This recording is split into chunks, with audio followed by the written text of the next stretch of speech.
Selamat bertemu kembali pada acara Wimar Show di stasiun televisi kesayangan Anda.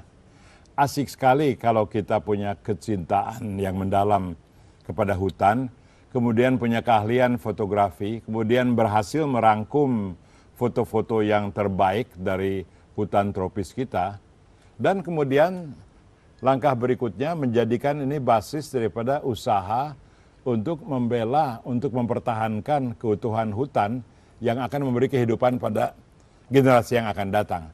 Itu yang sedang terjadi dengan mongabay.co.id, dan di sini ada project manajernya Pak Rizky Sigit yang bisa menjelaskan bagaimana perkembangan evolusi Mongabay itu dari mana sampai ke mana begitu sekarang. Ya baik, terima kasih Pak Wimar.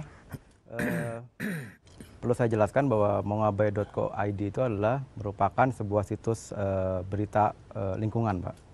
Itu merupakan cabang dari mongabay.com yang ada di Amerika, di mana mongabay.com itu udah 13 tahun dia eksis. Sedangkan mongabay.co.id itu sekitar setahun ini kami berupaya untuk hadir di tengah masyarakat Indonesia. Di mana mongabay.co.id fokusnya kepada isu lingkungan yang ada di Indonesia, termasuk juga isu-isu hutan, masyarakat, pesisir, dan yang berhubungan juga dengan lingkungannya tentunya, Pak. Isu hutan itu yang paling menonjol untuk Indonesia apa, Pak Rizky? Banyak ini, Pak. Jadi sebut saja misalnya deforestasi atau laju kerusakan hutan kita. Itu yang menurut saya menjadi hal yang tetap menjadi fokus di Mongabay. Tetapi kami juga mencoba untuk melihat inisiatif-inisiatif yang berhubungan dengan hutan. Misalnya bagaimana masyarakat menjaga kelestarian hutannya. Kelompok masyarakat adat menjaga hutan yang istilahnya sacred forest, Pak, seperti itu. Di lain itu juga kami juga untuk meliput misalnya apa sih dampak dari kerusakan hutan yang terjadi, misalnya seperti itu.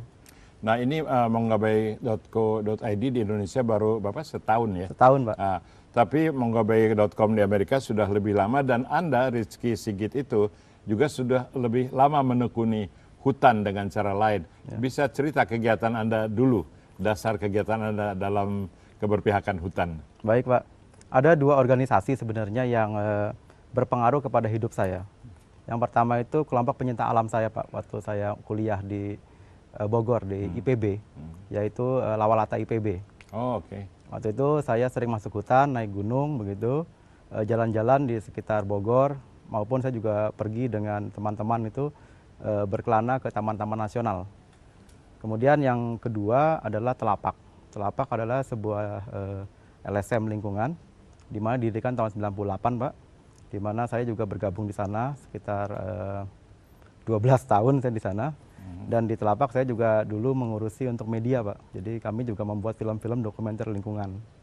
Jadi Anda selalu menggunakan cara-cara visual ya, atau audio visual di dalam kegiatan Anda dari dulu, itu bukan hanya kegiatan yang tanpa gambar ya.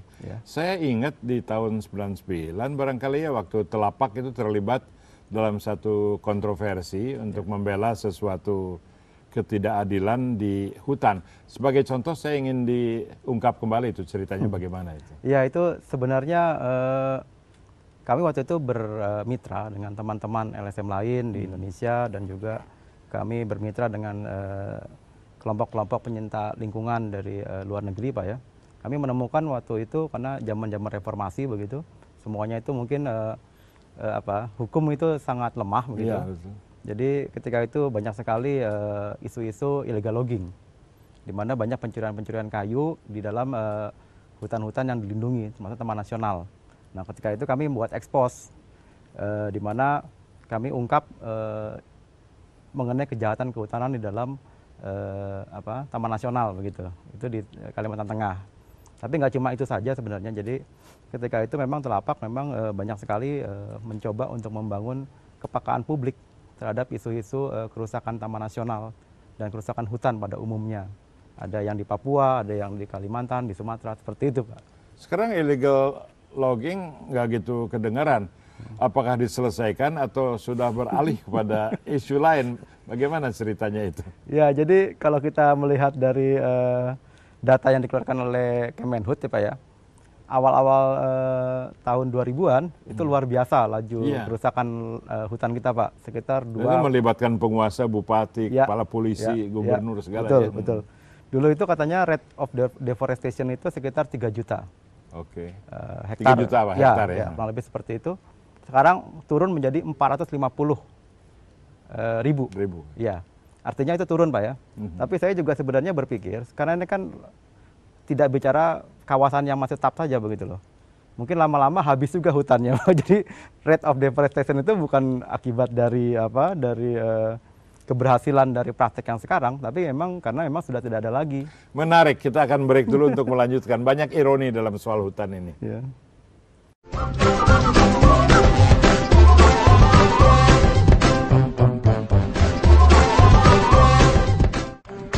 Apakah Anda tidak pernah mendapat kesulitan untuk dipercaya? Ini orang tidak mengerti mengenai Indonesia, nasionalisme tidak bisa dipakai. Berarti Anda sebetulnya bukan kartunis, tapi komunikator sosial. Sebenarnya saya muak dengan politik. Selamat berjumpa pada Wimar Show di stasiun televisi kesayangan Anda.